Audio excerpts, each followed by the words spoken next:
Good morning, everyone. Good morning. Good morning, everyone. Good morning. Good morning. Yes, good morning, everyone. Welcome to the second day of Carthage College's Trauma and Wellness Conference 2020. My name is Michael McShane. I'm your Master of Ceremonies today, plus Chair of the Philosophy Department at Carthage. For those who are not with us last night, please note that the subtitle of our conference, A Vision for Community Engagement and Healing, truly crystallizes what we hope to accomplish here. That is, to thoroughly explore the links between trauma and resiliency and gain a better understanding of how both trauma and wellness impact an individual's or community's economic, social, or even spiritual viability. The idea for this conference came out of a conversation that Carthage President John Swallow had with Milwaukee Journal-Sentinel editor David Haynes and reporter John Schmid. At the same time that President Swallow was meeting with Dave and John, coincidentally, I was working with Carthage's undergraduate philosophy club to organize a lecture series on philosophy and mental health. To that end, and this is one way in which I'm like Oprah Winfrey, I had been reading John's remarkable series of articles called A Time to Heal. In his gripping journalism, still available, by the way, at the Milwaukee Journal-Sentinel website, John documents an epidemic of civilian psychological trauma and mental health afflictions that were driving downward economic spirals in rural and urban Wisconsin. His reports showed that such invisible post-traumatic wounds also lie at the root of much of the nation's social and educational distress. For his critical work on this topic, John was awarded in 2018 the Carolyn C. Mattingly Award for Mental Health Reporting by the National Press Foundation and the Love You Project. We'll be hearing more from John later today. Since last year, John has been working closely with me and my colleagues at Carthage to plan this conference. Our intent was to partner with the Milwaukee Journal-Sentinel to mount a conference that would attract a wide array of participants from Kenosha and Racine especially, community, social service providers, faculty, students, and staff. We had hoped to attract 100 to 150 people to today's event. I'm happy to report that we are oversubscribed with 350 registrants. At a certain point, someone was like, turn that thing off, turn it off. We had too many people. So clearly this topic has touched a chord for so many in our communities. We are so happy that you all are here. Before I introduce our host, Carthage President John Swallow, I have a few housekeeping and logistical remarks. Today we will have two panel discussions with a short refreshment break in between. These will be followed by a seated lunch and our afternoon keynote delivered by Dr. Ramel Smith in the adjoining rooms around here. Throughout the day, please feel free to take breaks as you need them. Restrooms are located outside these rooms. I would like to take a moment to recognize all the helping professionals who are with us here today. All of you bear witness to the pain and grief experienced by trauma survivors on a daily basis. We know that this courageous work comes with a cost. Sometimes your own sense of wellness suffers from your ongoing exposure to the pain experienced by others. Our conference planning committee wanted to ensure that we maintain a focus on the wellness of our participants as we discuss many difficult subjects. To that end, you'll notice some attendees with us today are wearing green ribbons. Maybe some green ribbon wearing people could stand up and... All right, thank you. Green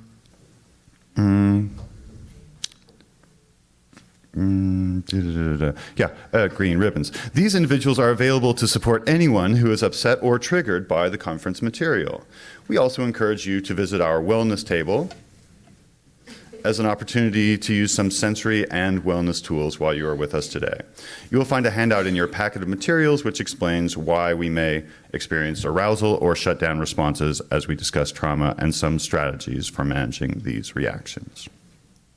I've also been asked to tell you that soon after this conference, if you signed up and registered, you will receive an email requesting your feedback for the conference, how we can do it better next time.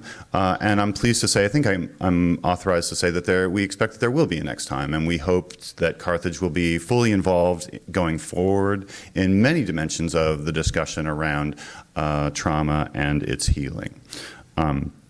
We anticipate, for example, future conferences like this, perhaps some version of Swim South, if you know what that is, here, maybe interdisciplinary trauma studies at Carthage. These are things we're brainstorming about. If you have ideas about any of these, please talk to one of us. And now I have the great pleasure of introducing President John Swallow.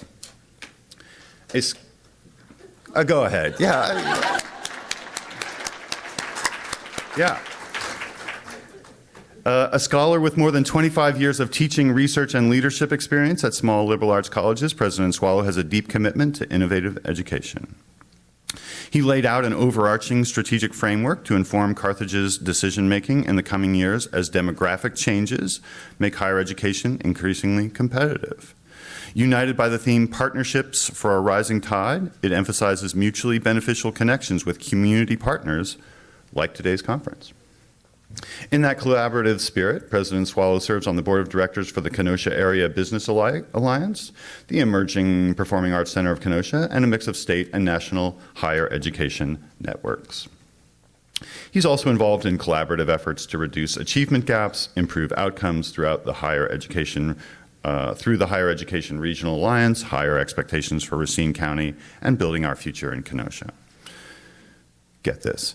Enrolling at age 15 in the University of the South, President Swallow graduated in 1989 with honors in both English literature and mathematics. I know. He also holds 2 master's degrees and a Ph.D. in mathematics, all from Yale University. President Swallow has published articles in the Chronicle of Higher Education, the Huffington Post, Inside Higher Ed, and the Hetchinger Report, plus an undergraduate textbook and more than 24 research articles in mathematics. Please join me in welcoming President Swallow.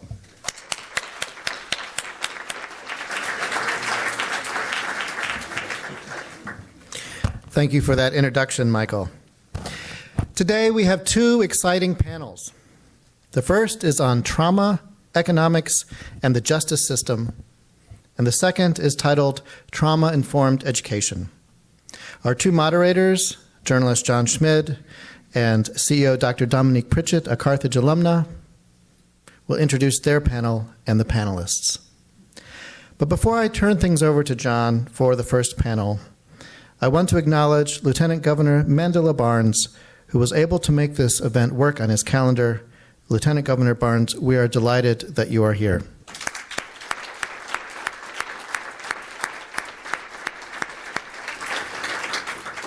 Please do look out for more events like this at Carthage, and not only do we welcome your future participation, we hope that you will let us know in the survey that will come later how we can continue the work that we are talking about today. And now let me say a few words about my friend John Schmid. An award-winning reporter for over a decade at the Milwaukee Journal-Sentinel, John has reported on globalization and economic disruption. John's work is interesting because it focused on the parallels between manufacturing in China and in Wisconsin, the global forces that devastated Milwaukee's urban workforce, and the pressure from Asia that crumpled Wisconsin's paper industry.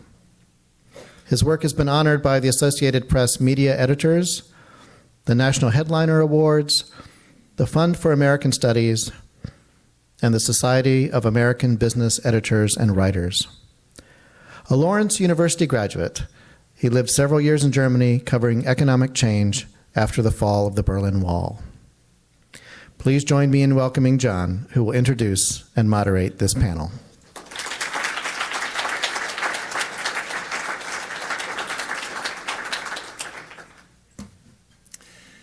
That was a lot more introduction than was necessary for me.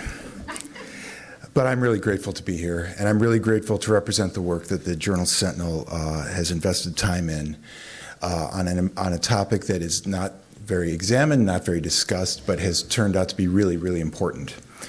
And I'm really grateful that Carthage co-sponsored this conference with us at the Journal Sentinel. Regarding the social workers wearing the green ribbons, I have spoken to each of the panelists who I'm going to introduce really briefly because their biographies are in your pamphlets. But I've encouraged each of them not to hold back and to talk as forcefully as they can.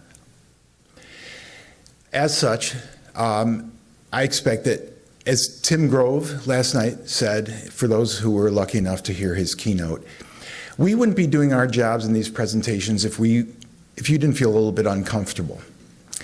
So if you need to leave the room, someone will find you. That's how that's going to work. Real quick rundown of the panelists that you're going to hear from today. They're each going to bring some very unique expertise and passion, and I expect a very lively discussion. Lieutenant Governor Barnes. This is a man with credentials and commitment that's too numerous to condense into 2 sentences. But I will say that he grew up in Milwaukee, and he's known as an advocate for mental health services and equitable access to mental health services statewide, regardless of zip code. Next, I'm going to introduce a man who I've come to know and respect ever since I started reporting on mental health, and that's Dr. Professor Dimitri Topitzes. He's been active in Milwaukee and Racine and statewide with his research, and he's got to be one of the nation's preeminent spokesmen and researchers on neurological civilian trauma. Katherine Hilson from the faculty here at Carthage, professor of sociology and criminal justice. Her research has this intersection of race, gender, class, police, criminal justice, and mass incarceration. I can't wait to hear what you're going to bring. Mr. Jamaal Smith joined us. This is awesome. I don't think you can go anywhere in Milwaukee to any of the activities or events where there is trauma prevention or violence prevention and not run into Jamaal.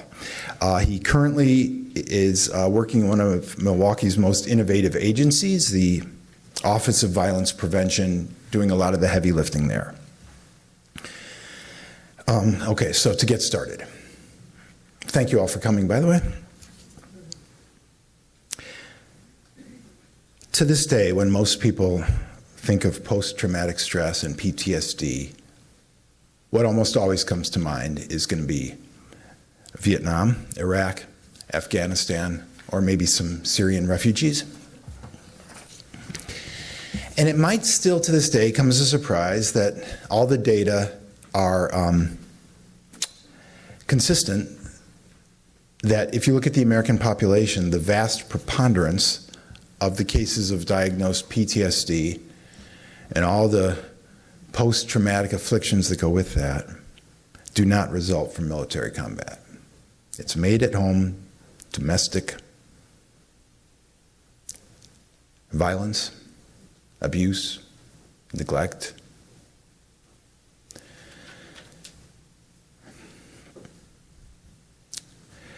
So it's a topic that very few people really talk about because all the data is actually new, but the data is consistent and it's pretty staggering. The wounds of trauma are statistically invisible and therefore undiagnosed, often untreated, undocumented. But now that the data exists, I took 4 data points that I've been reporting on, and I just wanted to read out 4 that I'm going to use for the first question. I had to triple check these before I ever published them because I find them staggering. Almost incredible and unbelievable, but everybody who comes in and does this research comes to the same conclusions. 1, according to the Centers for Disease Control, in a report late last year, 1 in 6 Americans admitted to 4 or more types of potentially traumatic experiences growing up, which lands them in a high-risk category of those most prone to mental and physical health afflictions. That is, according to the CDC, by conservative estimates, 1 in 6 Americans. What kind of society is this? Here's another. The U.S. National Institutes of Health estimates that more than 14 million Americans would qualify for a PTSD diagnosis under what's called the DSM-5. That's the main diagnostic manual in the psychiatric field. That's more than twice the population of Wisconsin and more than all but 4 of the 50 U.S. states. These are big numbers. By the way, the same report, and this, I find this very interesting, looks at rural regions and urban centers. And as a share of the population, rural regions have a higher share of those with a PTSD diagnosis than the rural, higher than urban. A separate estimate by the National Center for PTSD, it exists, it's a government agency, estimates that 7 to 8% of the entire American population would qualify for PTSD diagnosis in their lifetime. Last one, Atlanta, Emory University worked with all the local hospitals and emergency rooms in Atlanta and did a study, took several years, and estimated that a diagnosis of PTSD would apply to 46% of low-income residents of Atlanta. That's 46% in the urban core of a major American city. That's almost half. Like I said, these numbers are they almost defy belief. Tim Grove last night, when he was talking, used this metaphor of the need for a bigger boat, a bigger response, a more scaled response, and that's where I'm hoping this discussion goes. If you have a problem this big, this unseen, this invisible, this unexamined, how do you begin to address it?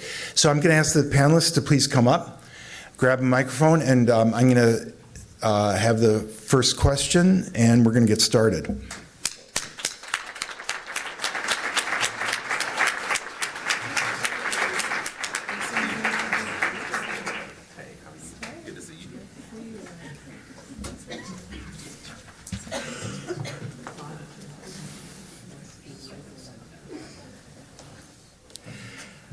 I'm going to keep the format really simple. There are basically 3 questions. They sequence and build into each other, and I prepped all the panelists. But the first question is this one.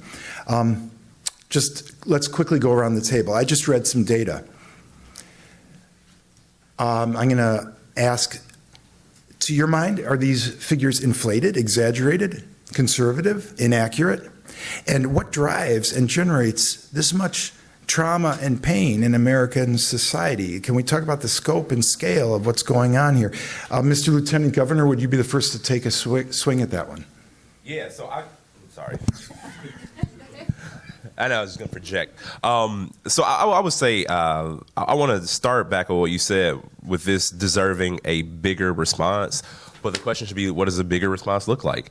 Is it just that we, talk louder about it, or do we get more specific about it in different avenues of life, especially when it comes to schools and our students who are in these schools who don't often get the mental health treatment they need, especially after experiencing traumatic events. And also, I think personally, in high school, I can remember when I lost friends, to gun violence. I don't remember there being a grief counselor the next day. And that's the story that's too often people experience tragic loss at such a young age, very young kids in our communities who see things that most of us adults could not handle.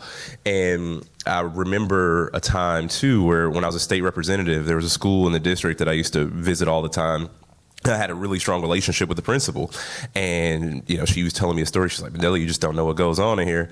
And she's like, one day she was just walking the halls, checking things out, and there was a student who was sitting in the hallway because the teacher put him out. And he asked why the teacher put him out. He said, because I was asleep. So she was like, that doesn't sound right. So she went and asked the teacher and said, what happened here? And she said, well, he was asleep in class. I told him just sit outside for a second. So she took him to the office, and she talked to him like she was just really good at her job. Unfortunately, she's retired now, but she, sat him down in the office and they just kept talking, and she talked him through things. And, she eventually uncovered that, this kindergarten, this elementary school student was living in a drug house, right? So it was up all times of night, constant traffic coming in and out of the house. And, that's something that happens, far too often for us to be comfortable. But there are not, every principal is not equipped to do that, and nor should they be, honestly. That means we just need to invest in more mental health resources. I was just watching another classic video of how a 6-year-old black student got removed from the classroom by a police officer, and the problem is that there has not been that investment in mental health resources that schools get a hold to, because that should be the first point of contact, not the police, especially for a first grade student or any student, actually. So I think that the way that we look at the problem is not necessarily a bigger response. It should be a more focused response. Who's next? Who's ready? Who's primed? Is it on? Okay. I would echo what Mandela was sharing, but also kind of push back against the question, and who needs the bigger response? Because some people get what they need and some people don't. And I will also complicate that and make it more complete or comprehensive. So I focus on race and gender and class often in my research. So I would start there at least. What people are most marginalized and why? And what's patterning that? And is there something in common with the people that are marginalized? And if someone's marginalized, someone else is benefiting. And what's the pattern with those people that are benefiting? And oftentimes we see that the people that are privileged in society mirror that exact pattern. So I would kind of question that and push back, and maybe that'll give us a more comprehensive conversation. So I believe we have to be in a position where we're okay with getting comfortable being uncomfortable. And I think that a lot of that means we have to truly identify the elephant in the room and discuss the impact of systemic and structural oppression and how that contributes to violence. Violence is identified as unwarranted force against a person's rights, their thoughts, their ideology. And when we have systems that have been created that have established this racial or this gendered or this economic hierarchy, then we recognize that there are so many people who are being pushed to the side and not allowed to experience the fundamental rights of life and success that some other people are. So when we look at the whole impact, let's just go with race, because we understand the impact of trauma when we talk about marginalized communities, communities of color, black communities in particular. And we start to identify, there's a reason why Milwaukee is labeled Selma of the North. There's a reason why the state of Wisconsin is labeled Mississippi, right? When we start to look at the history of the racial impact within the state of Wisconsin and how that has trickled into the largest city in the state and how that continuously affects the residents within the state, black residents in particular, black and brown, we have to be willing to call that out and say, this is a problem, and not be hesitant in saying that it's a problem. Because we can't just continue to identify or look at Milwaukee as being one of the most racially separated cities in the country and then gloss over it after we say it. We have to be willing to say, okay, now that we've identified this, what are we going to do? Because when we look at the impact of people being denied their fundamental rights or basic essential necessities, that leads to irrational decisions being made out of desperation, which then contributes to the violence, which then they're convicted by systems that created that space in the first place. So I'm going to look at you and tell you that you were wrong for committing those crimes or doing whatever you did out of desperation in a system or in a space that I created in the first place to not even benefit you. But how does that look? And we have to be willing to say that is not right. That does not work for us. So when we get to a point where we have an overwhelming majority or a critical mass of people who are willing to speak out and say and identify exactly, to Mandela's point, be specific about it instead of saying trauma is a big issue. We need to stop politicizing trauma. We need to stop making trauma profitable, because there are people who are suffering from trauma and other people are getting rich off of others' trauma. Right. And we have to be willing to say there are people who are profiting off of trauma. There's prosperity in poverty, just like there's prosperity in trauma. We got to be willing to identify that and identify those who are prospering so that we can figure out the ways to break those cycles and those systems to make those fundamental changes.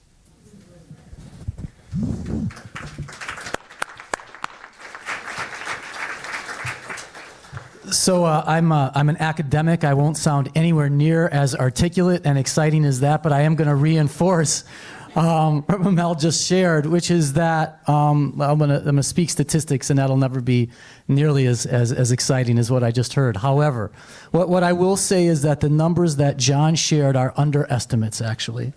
So John said that there are essentially or approximately 1 in 6, around 12%, 12 to 15% of our children in our communities have experienced 4 or more different types of significant adversity or potential traumas over the course of their childhood.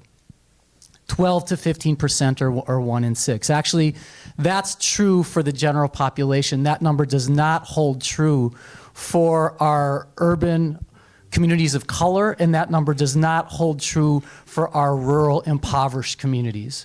The number is much higher for those communities.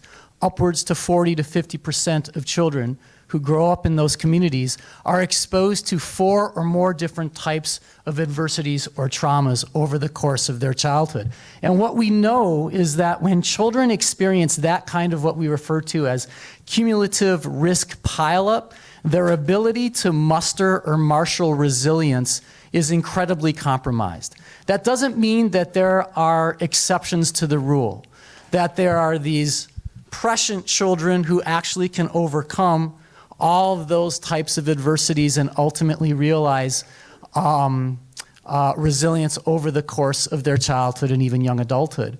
And we obviously want to understand those children, we want to allow those children, but those children should not have to ultimately marshal those sorts of resources and that kind of resilience to enjoy the sorts of outcomes that they do.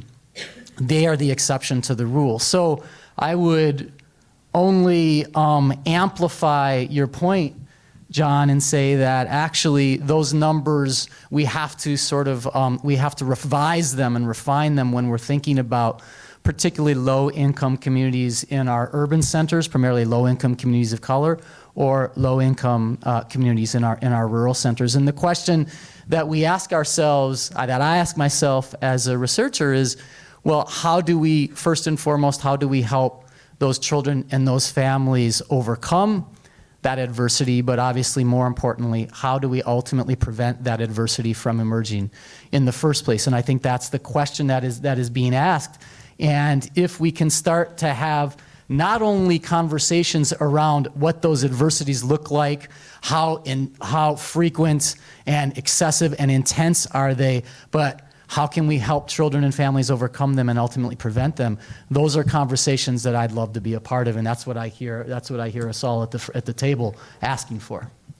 Can I just add to that point about the outliers, because it's a really important point to make, because in schools, right, like a lot of kids play sports, some go to college, a lot of student athletes out there playing sports at college, only a handful go to the NBA. You don't expect just because somebody is playing a college sport that they're ultimately going to go professional. And it's the same way, like some people just have a different unique ability than others, and it's not fair for us to judge those who've been able to rise above at the same scale that we judge the general population of our of people, of students in our society.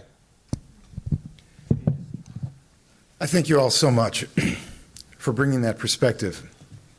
I think it was Jamaal who just talked about Selma of the North, and I can't help but just dovetail really quickly on what you just said. Racine and Kenosha and Milwaukee and Detroit are cut from the same cloth. I've looked at the data really intensively. I've been out there and published it and reported it. There's a reason why Milwaukee And you can substitute Racine and Kenosha just on a different scale. There's a reason why the nation needs to look at these cities. Milwaukee is the third most impoverished city in the United States of America. Fact. Milwaukee, year in, year out, when you look at the census data, is the most, as in superlatively, the most racially segregated city in the United States of America. Harvard University, in its study of black male incarceration, ranked the major cities of the United States by black male incarceration. Milwaukee has the highest rate of black male incarceration in the United States of America. This is a very good place for this discussion. I just want to underline that quickly. And I do want to move, I'm going to start moving the conversation into implications just a little bit. Mike Lovell, John Swallow's counterpart at Marquette University, which has also been very active in trying to be trauma responsive and looking for solutions, sent me a report that was peer reviewed and it was very accurate. It's pretty sobering. The National Institute of Justice, which is the research arm of the U.S. Department of Justice, studied the life histories of every mass shooter in the United States dating back to 1966. That's more than most people in this room have been alive. And I'll just quote their findings. The vast majority of mass shooters in our study experienced early childhood trauma and exposure to violence at a young age. So you can start to see what people look at as the generational cycle. And so I want to use that as a seg into implications. Until now, I would say that, and I'd be happy if someone disagrees with me, but it's my experience that until now, most policymakers, most politicians, well-meaningly, say that the best answer, the best known answer to a downward economic spiral in a hard-hit community is to just add more jobs. I see that all the time. Job training, add more jobs, jobs. What's interesting about this discussion is that it takes it a little bit deeper than that. And I think that trauma researchers will tell you that adding jobs will not deal with something that is fundamentally neurological. So I would like each panelist to speak about this until now pretty unexamined and pretty invisible nexus of chronic traumatic stress and its implications for mental health and suicide, the ability to focus in schools, Mr. Lieutenant Governor, homelessness, addiction, the impact on criminal justice, and what I find as an economics writer so interesting, the ability to find a job, hold a job, and therefore the implications of a high trauma community for the workforce. And each panelist is going to bring different perspectives to this. And just since we started a sequence here, Mr. Lieutenant Governor, do you mind being the first to talk about what it means to have these kind of numbers that Dimitri was just underlining? Yep. So the piece where you talked about a job, I mean, that is a piece of the puzzle. And I don't want to discount that either, because that is a big part of the reason why we are where we are now. Upstairs we had a chance to talk about what had happened 50 years ago, or where's that here? Where you talked about China and the parallels. Was that here or was that upstairs? John, you talked about that. Yeah, you talked about, sorry about that. You think about, I always point to, A.O. Smith as that example where, when they left, when they took up stakes, it took an entire community with it, and it left a community with very few opportunities to climb the economic ladder. And you talked about, too, the rate of poverty. You talked about the segregation, and couple that together, we are the most economically segregated state as well. And what comes as a result of that despair is, again, the lack of access to health care. And not to make it political at all, but expansion of Badger Care is one small step. It won't cover. We won't get everybody, but it's one small step that's necessary to help us close the mental health gap, because there will be more resources available for those who need it. And when it comes to the jobs piece, also that lack of access to economic opportunity. I mean, you got families who work multiple jobs. So many people who still struggle to put food on the table, and you have those communities, you have those families who are just over the poverty rate and would have to pay extreme out-of-pocket costs for health insurance. And if you got to make a decision on whether you're going to put food on the table or you're going to pay for health insurance, most people are going to take that gamble and try their best not to get sick.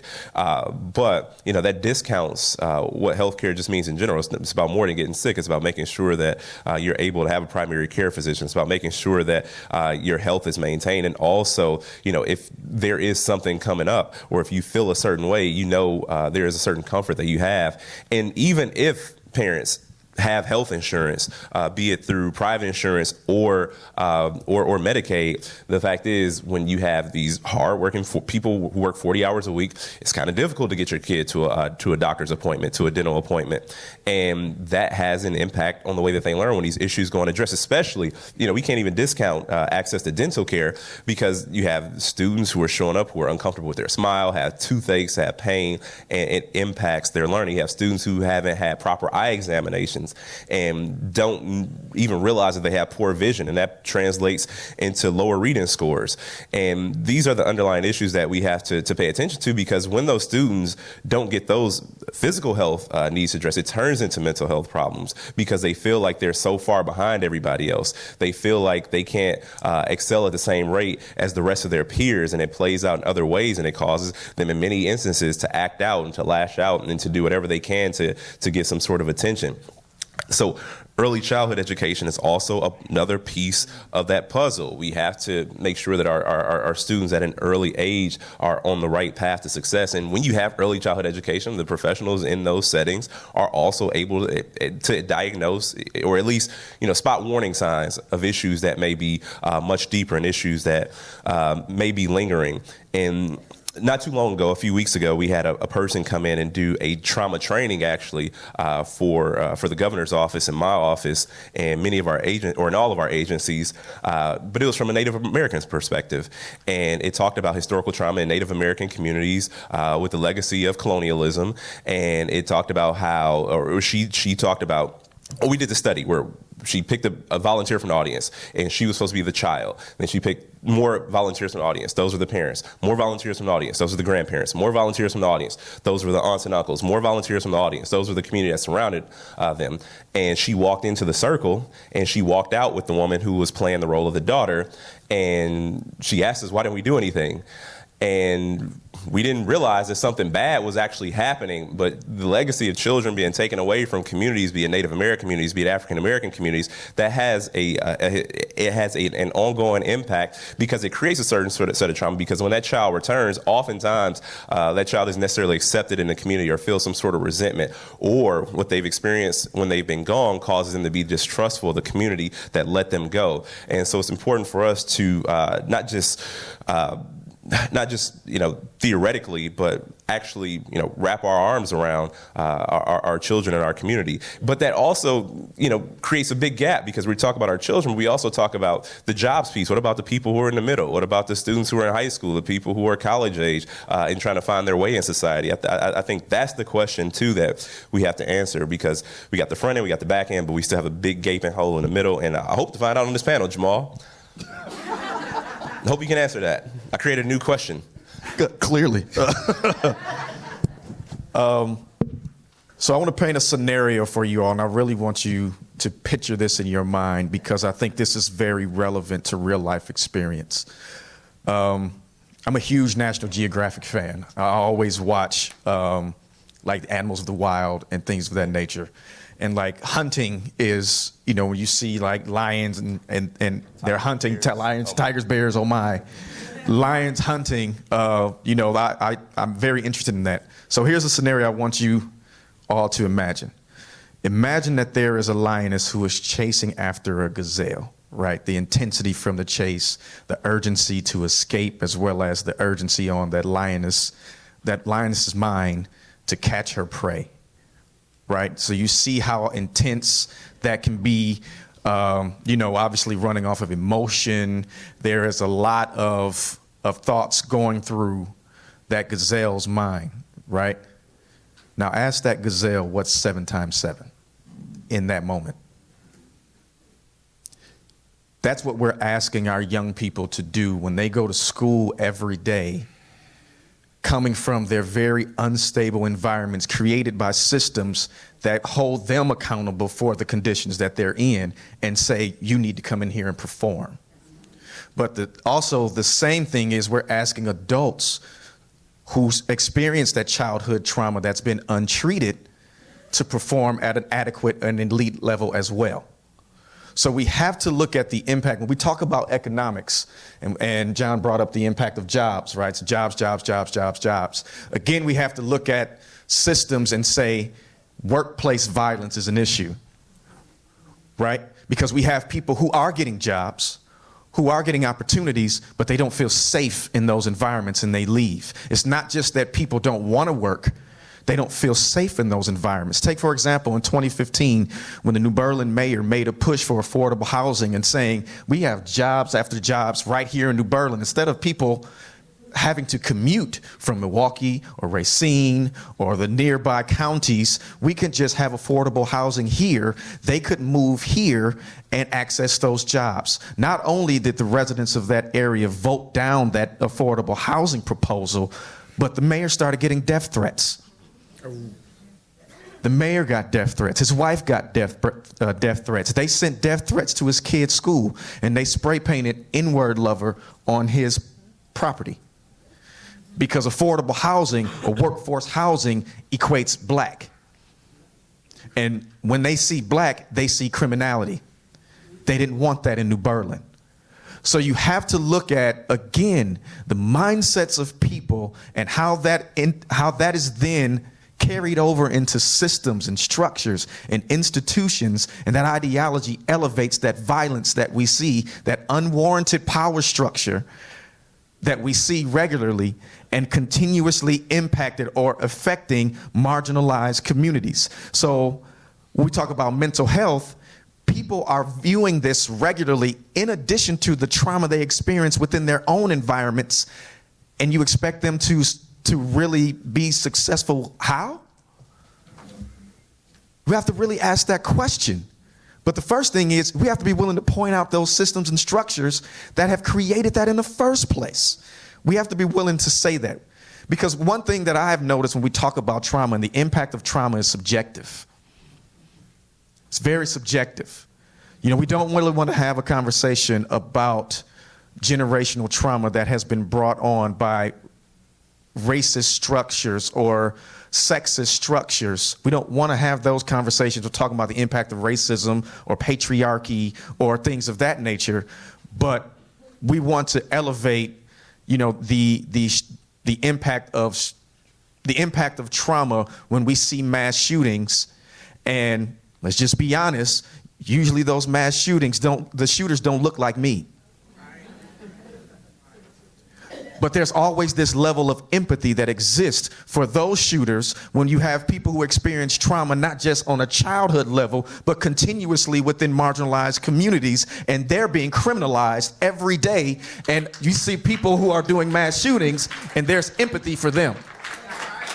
So again, we have to look at how trauma can be subjective and how services are provided based on the color of your skin. We cannot deny that.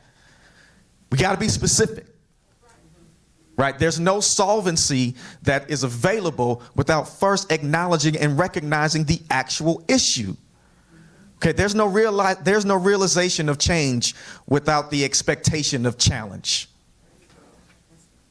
This is a difficult conversation. This is a difficult subject to address. But if we're really authentically trying to work towards addressing it, then we have to call out those things that have enforced it.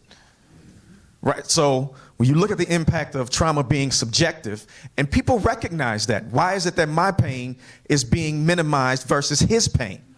Why is it my black pain is being minimized versus their white pain? Right? Or why is it that my Latino pain is being minimized? Or why is it that my pain as a woman is being minimized versus the pain of a man? Right? All those different layers have to be identified first. You know, everybody always talks about, I want to get to action. What's the solution? What's the solution? How the heck are you going to solve something you don't understand the complexity of it? There's a line that says that there's an easy answer to a complex problem, and it's always the wrong one. We cannot look at complex systems and structures and think that it is a singular approach to that and say, here is the end-all, be-all answer. That is impossible.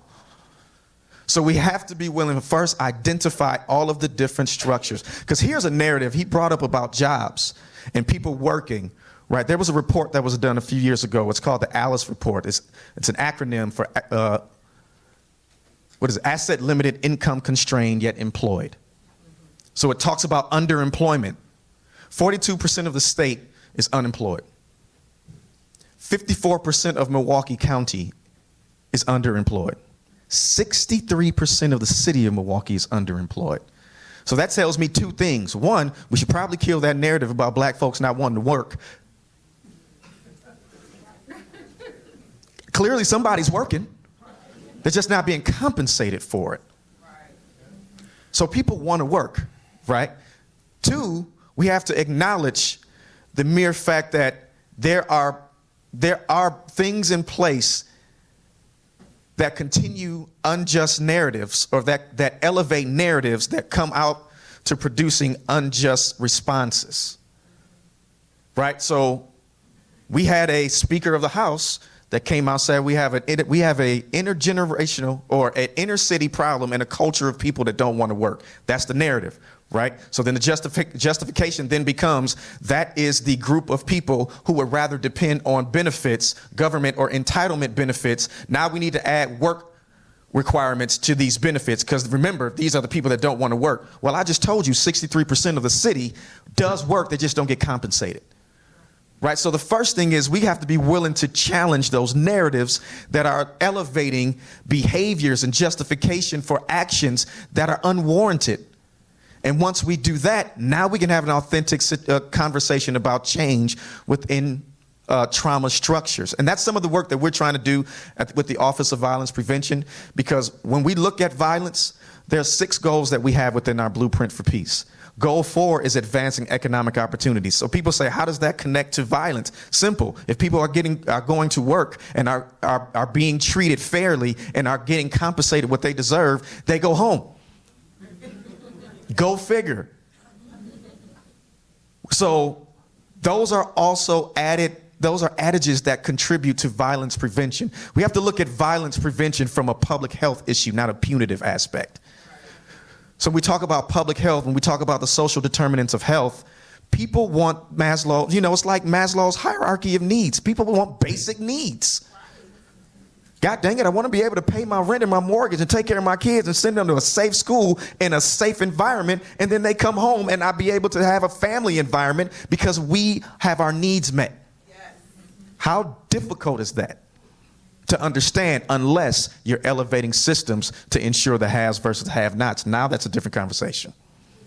So if we get to the point where we're willing to acknowledge that and challenge those systems and talk about the impact of economics and how it's being deprived from certain populations and how that impacts mental health and has been doing that since slavery and prior to, right? People say that black people are lazy. I'm sorry, I'm talking from a black lens because I'm a black man. People talk about black folks being lazy and not wanting to work. I don't remember seeing another body of people that did work for hundreds of years for free.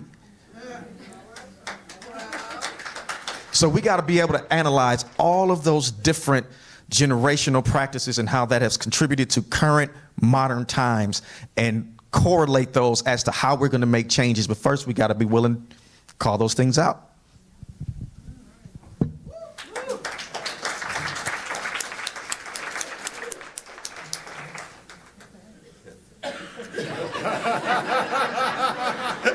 Put this mic down. Y'all making me feel. Okay, so I want to go back to the question. And you mentioned about the mass shooters and people going to look at their childhood trauma, and I would kind of question or challenge us to do the same thing when we're looking at trauma for whole swaths of communities. So you mentioned slavery, and I think we need to look at historical trauma and acknowledge how it patterns the very contemporary existence that a lot of us experience. So, I mean, of course, we can talk about slavery, which we know hundreds of years of unpaid labor, families torn apart. But even afterwards, it wasn't as if emancipation created equality, right? So I think if we talk about the ways that Black people were continually re-enslaved, legally re-enslaved, using the law to do that. Slavery is written into the Constitution in 3 different spots. So when we talk about the Constitution and upholding this document, we need to be critical because some of that document enslaves my people. So I might not uphold that document in that same way. So if we think of vagrancy laws, right, how Black people who were enslaved were given freedom and then criminalized for not having a place to live, criminalized for not working. Yeah, and then you were sent to jail, and then we see the rise of convict leasing, where now companies can go to prisons and lease prisoners to do the very work they were doing when they were enslaved. So that is the way that the state made money. They profited from it immediately. Our very first police systems were slave patrols.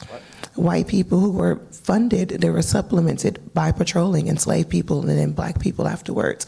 And now we have the modern day police that seems to do the same thing, and it's not a coincidence.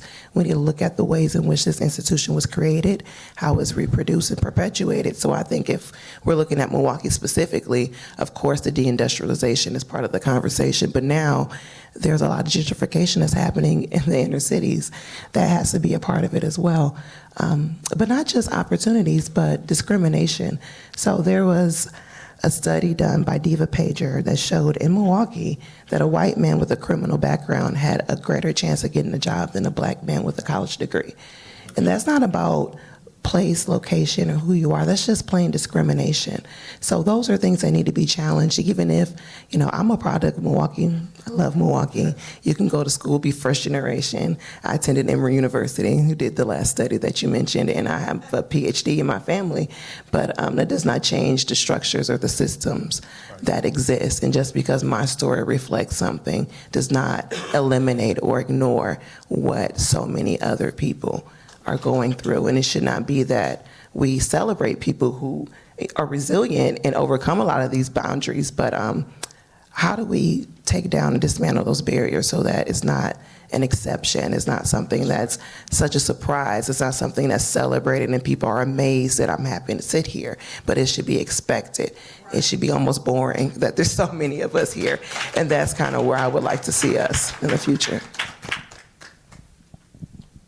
So I would like to talk solutions. I think it's fair to have a concurrent assessment of the situation, which is complex, but at the same time identify solutions. And I want to turn to 2 different sort of sub-disciplines, one being the discipline of trauma studies, and one being the discipline of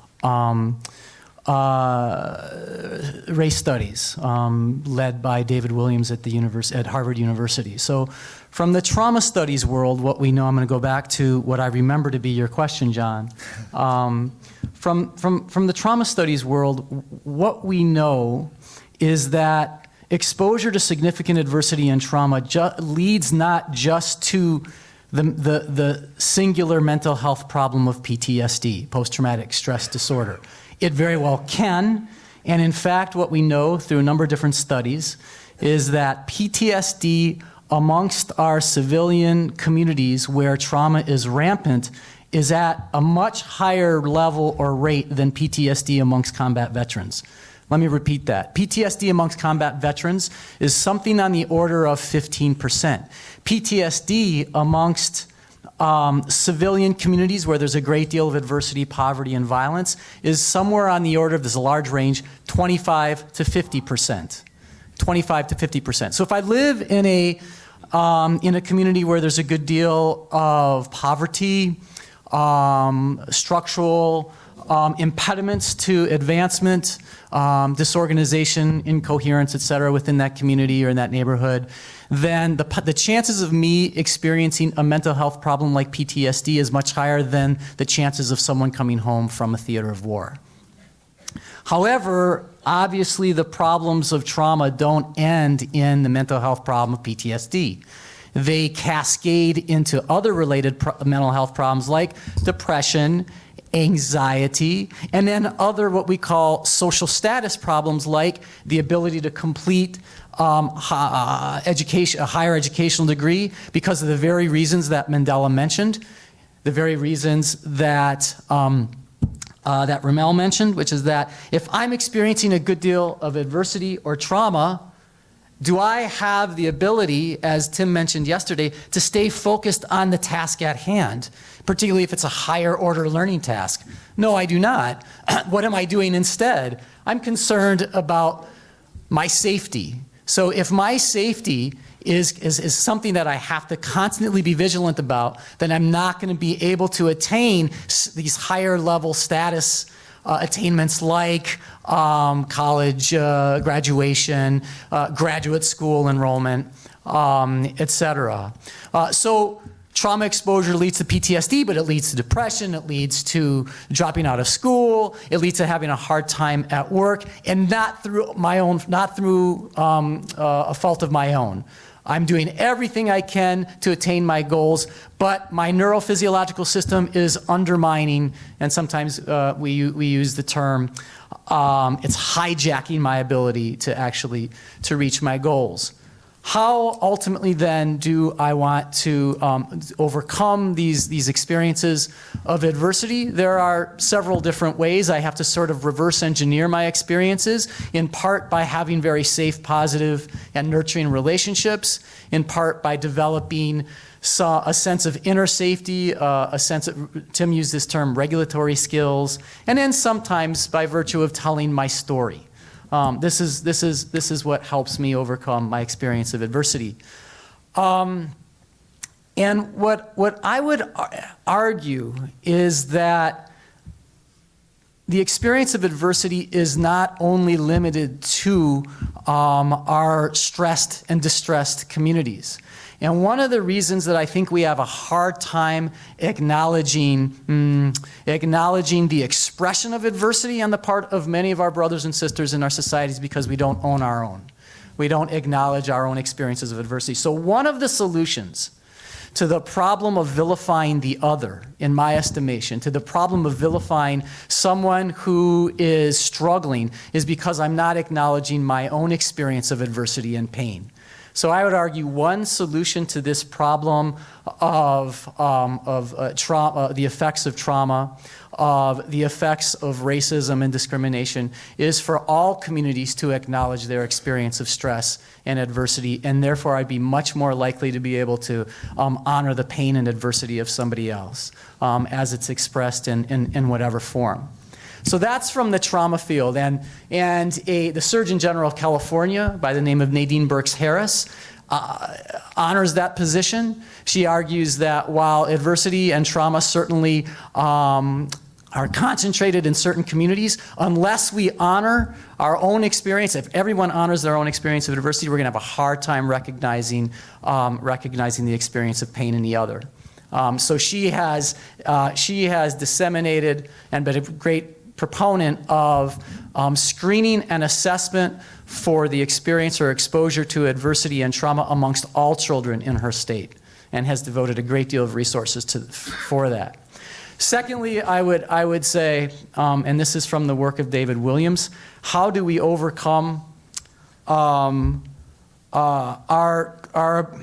inability to recognize humanity in each other? And David Williams' assertion is that implicit bias is rampant amongst many in our society, and he has wonderful sort of strategies to overcome that. And I would recommend that people access his work, David Williams from Harvard University. And one solution is that we simply talk to one another and have these conversations. Why? This sounds pedestrian, and I apologize for this, but when people spend time with each other, they can no longer sort of vilify the other. There's a beautiful movie called White Right, It shows a Muslim American woman spending time with white supremacists, and just by virtue of spending time with these folks, it shows how they overcome their experience of hatred and vilification of this person. So we simply can't vilify people with whom we spend time with and converse with. So while these conversations may be difficult, I think the more that we have of them, the more likely we are to overcome our fears and our biases. And the types of outcomes that Diva Pager showed us that are common in our society, which is that we're more likely to give a job to a white person who has a felony on his record than we are to give a black man who has a college degree. That's a problem. That's a problem. And I would argue that that's a problem that we can solve with two different lines of research. One, the trauma studies work, which I think is really instructive here.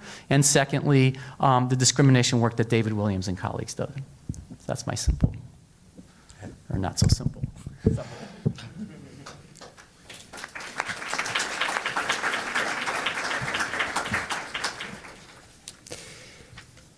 So it was me who brought up jobs, so I'm going to be remiss if I don't add a footnote to this discussion, and I'm glad we're getting into, we're advancing this discussion really rapidly into the really meaningful areas. But on jobs, as an economics journalist, you can't help but not think about that a lot. Here's a fact that I've quadruple checked. In 1970, at the peak of the United States post-World War II industrial economic boom, the city that was the best city in the United States of America for an African American to find a job was not Detroit. It was Milwaukee. The lieutenant governor, you mentioned A.O. Smith. In Kenosha, I believe you could have mentioned AMC. In Racine, you could have mentioned Case. These cities all had this incredible industrial hotbed of jobs. And one of the stories that I worked on, my editor and friend, David Haynes, is here. One of the stories that he and I worked on together was to do an interview, which you can find online, with Reggie Jackson, the great Milwaukee historian. And he said, look, can I just puncture this myth of black laziness? The reason you have an African American population in cities like Milwaukee, Racine, and Kenosha is because this migration was drawn to these cities for work. It was the best paycheck they were ever going to get, and it was dear to them. That's what he calls the myth of black laziness. I just wanted to put that in there.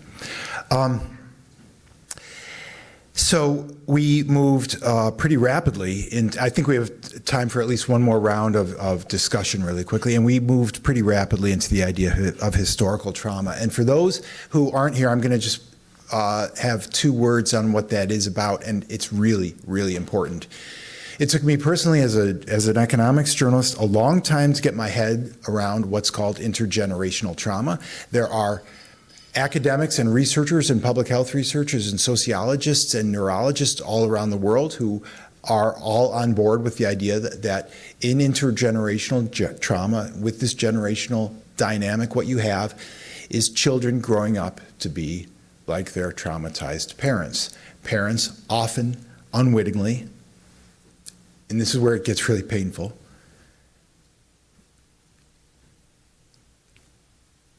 traumatize their own kids or create an environment for that. This has been documented in white rural communities, I have to say, that are hit by economic shocks. The generational perpetuation of trauma has been documented in the families of those who have survived the Holocaust, Hiroshima, the Vietnam War, the Cambodian genocide, to name just several. There's a certain universality to what we're talking about here. But once you get on board with the idea of historical trauma and intergenerational trauma, we've got 10 minutes? Fantastic, fantastic. I'm looking forward to 10 more minutes of lively discussion here. And I, to this day, still feel uncomfortable on this topic. But once you get on board with the idea, as there is, as a consensus of international researchers will tell you, of what's called intergenerational trauma, I submit you can't see the African American experience the same. I would be very happy indeed if we could just go around the table one more time, talk about solutions. I see you all taking notes, talk about what's on your mind, and if we could talk a little bit about the universality, rural versus urban, but also of great interest is the idea of historical trauma. I'm setting my stopwatch so I can try to 2 minutes 50 seconds, or 2 minutes 30 seconds, excuse me. Would you look? This is important. Take your time. Yeah. Let's deal with it right, okay? Right. No, I just want to respect the rest of the panel, because I know a lot of people got a lot of great things to say, and I'm glad you touched on this whole thing is about historical trauma, but there are also studies that show how trauma is passed down genetically, and as people go deeper and deeper into studying epigenetics, there are so many links to how people experience trauma from things that they've never actually experienced, which is just frightening when you think about it. And you talked about the urban versus rural too, and that's a myth that I always try to dispel as well, because that's a myth that's used for political expediency, whether it's any urban rural divide, any sort of issue. Like when I go around the state, I talk about the same exact things everywhere I go, because people want the same exact things. People want good schools to send their children to. Now, the rate that these things may be needed is different in certain areas of the state. However, the desires to want to be able to just thrive, to have a good job, to have access to healthcare, those are present regardless of where you go. And one thing, too, I guess I would say is when we get to solutions, you touched on the black criminality part, and that was one thing I wanted to get to when we close, because truly, I appreciate the Journal Sentinel being a sponsor of this event. I truly do thank you all, but there is a difference between the way that black and white crimes are reported, and that's been going on forever. And I think that that has been a huge. I mean, it's been a failure and it's not just, I'm not just pointing to any one newspaper, any one news institution. It's just, that's the way things have been. It's been who has been able to tell and write the stories. And newsrooms aren't always as diverse as the communities that they report on. So you end up missing certain aspects when you talk about things. And when the question comes up, when you see the most brutal, the most heinous crime you could think of on TV or in the paper, and you think about like, what could drive a person to do this? Well, yeah, what would drive a person to do that? Let's dig a little bit deeper. Let's figure out this person's past, because chances are most people who've just lived a regular, what we think of as a regular standard life, aren't going out committing heinous crimes. And like you mentioned, people are afforded that sort of background review, like mass murders. People, when it's a white criminal, in that sort of instance, when it is like I said, like he said, a mass murder or something, people say, oh, well, turns out this kid was troubled. And, if something gruesome happens in the inner city, it is not reported the same way. It's just like, this guy is just a bad person. And I'm not trying to absolve any person of any crime at all. Don't get me wrong. However, we need to look deeper. And when these stories get reported on, we should talk about certain traumas that the offenders have been through, so that we can come up with more solutions and think about how do we stop this from happening, or stop this, or stop another potential perpetrator of this sort of heinous act from thinking about committing a crime. How do we get in there, whether it's a student or whether it's a person who was failed by the foster care system, whether it's a person who was failed economically, whatever that, or had a mental health issue that was unaddressed. We should be more extensive in the way that we write those stories, and we should be more extensive in what we want to hear from those stories, because it's easy to read a headline and think, oh man, that is terrible, but we should always be wanting to dig deeper to figure out the actual why. And I think my last point there, oh man, I lost it. Sorry about that. We just all have to do better when it comes to that. We have to ask more questions. We should be more vigilant. And again, like I said, I thank Journal Sentinel for being here. Thanks for participating in this event. Thanks for putting this together. But I want you to challenge your peers in journalism, challenge your peers in the media to be more comprehensive when these stories come up. Because what happens is, other communities who are so far removed read those stories, and they grow this fear, and they grow, and it plays out in, you know, who these business owners want to hire. It plays out in who people want to live amongst them. Right. Because there hasn't been a deeper discussion about what's actually going on. And then, in turn, when that happens, then marginalized communities then feel a resentment towards these communities. So it creates this vicious cycle of hatred and lack of understanding or mutual respect for one another. So, you know, you guys got a big role to play. So thank you. Look, I thank you very much, Mr. Lieutenant Governor, for bringing that up. Before Dimitri and Jamaal and Katherine have their chance, I just want to, because it's a matter of very important, personal importance to me to talk about the role of journalism and what we're doing. I'm hoping that this discussion does radiate out into Racine and Kenosha. On the subject of journalism, you'll have seen an evolution in what we've done. I'm not going to quibble with one iota of what you said about our coverage. But you'll also find some amazing award-winning coverage in the Journal Sentinel.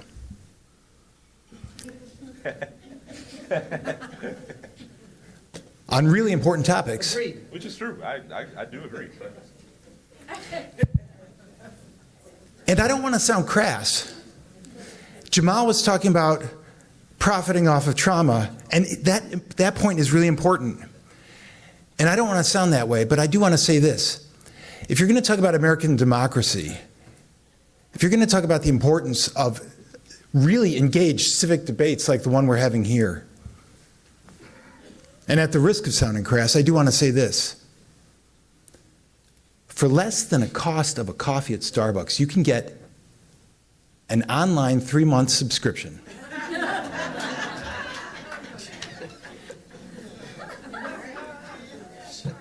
If I asked everybody in this room to raise their hands, who already has a subscription to the Journal Sentinel, and I'm not going to. Awesome. Somebody else's. You know, it's funny to read and use something without paying for it.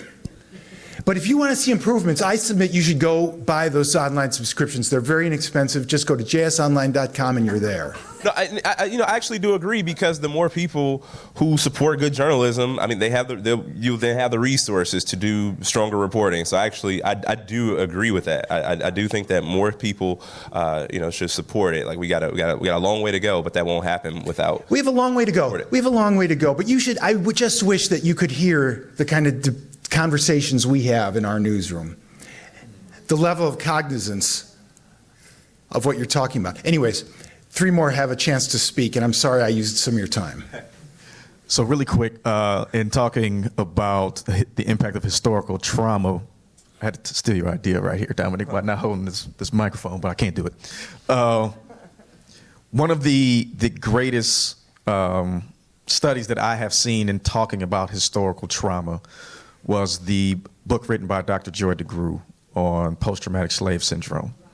And she talks about generational trauma. So let's just do a quick timeline. When you look at the impact of slavery from, let's just start 1619, although we were here before 1619, that's another conversation. 1619 until the Emancipation Proclamation that Katherine brought up. So we're talking about hundreds of years of trauma, no treatment, right? So then you go through Reconstruction, which then is ended when Reformation comes in. Reformation, most people don't understand, Reformation was actually when slave owners were given their properties back after it was taken through Reconstruction, right? So slave owners got reparations, whole nother conversation. So then we start talking about Jim Crow laws, which was for 100 years, untreated trauma, right? Let's not forget the trauma from the impact of chattel slavery that's still there untreated, coupled with the trauma from Jim Crow. So then we start to move into discussions about the civil rights era, right? And then we go into the war on drugs, right? Which we know what that was actually about, right?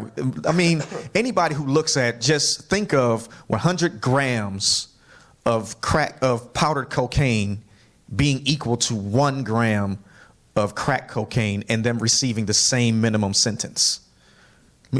I mean, 100 grams of powdered cocaine versus 1 gram of crack. Clearly, we're talking about something that's germane to identifying the criminality within communities of color, black communities in particular. So now the trauma from mass incarceration through the war on drugs, all trauma, no treatment. Plus you still have the trauma from chattel slavery and Reconstruction. So when you start coupling all of this trauma, right, and Mandela talked about epigenetics and that being passed down generation to generation, you have to understand how that continuously impacts communities to this day, and saying that that trauma is deeply rooted more so than the experiences that people are having in current time, right? So when we look at talking about the impact of criminality, right, and how that continuously remains an issue, we have to first examine the impact of individualizing white crime versus generalizing black crime, right? So we say these issues are happening within white communities. One of the biggest descriptions I always see is like, oh, he was a lone wolf. He is not, so just speaking in terms of mass shootings, he is not a representation of the white community. He was a lone wolf. Okay, fine. Right? Okay, that's fine, right? But then if crime happens within communities of color and black communities in particular, the biggest message that comes out of that is, oh, those black people are crazy. The entire race, the entire community is implicated when we talk about crime that happens within urban centers. And we do it to ourselves, right? We talk about the impact. We talk about the impact of racial internalization. Man, black folks don't know how to act, right? All of that stuff happens because it's been generalized so much. That's the messaging that we get. So when we talk about the ways in which we address the historical trauma, we have to look at how that continuously transfers down into what we see today. And now we're passing that on to our children. Right, so Katherine talked earlier about just because somebody was resilient does not mean that we acknowledge that we just completely look at that person and say, you know, they shouldn't be an exception to the rule. Right, this is something that everybody should be able to experience. Everybody should be able to experience success. That's just like saying, you know, every black person during slavery was not a slave. Does that mean slavery didn't exist? It did, right? So we have to, when we're examining historical trauma, we have to look at then how does that trauma continuously manifest and reveal itself regularly in the lives of people who are most affected by it. Because we talk about gun violence a lot, right? And I'm wrapping up, y'all, because I want to make sure they get their top opportunities. We talk about gun violence a lot within our communities. And the majority of the time, we always talk about the homicides that happen within black communities, or that happen within Latino communities, right? Most people have no idea that the majority of gun-related deaths, and correct me if I'm wrong, Mandela, the majority of gun-related deaths in the state of Wisconsin are suicide-related, and they mostly happen in rural communities. But we don't have that discussion because the narrative is we need to talk about gun violence in urban centers.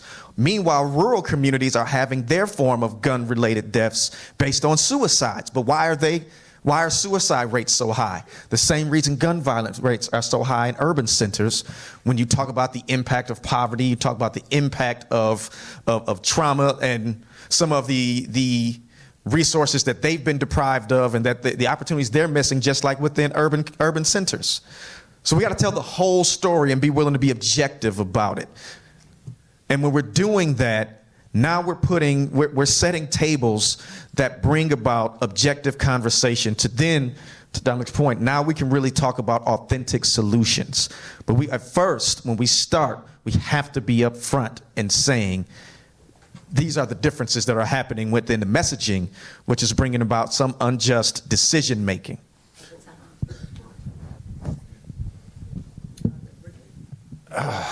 I'm so sorry. We did that, man. We got to be better. I am so grateful for the four of you to come here and share. I hope I did a good job or an okay job. just getting the issues out there.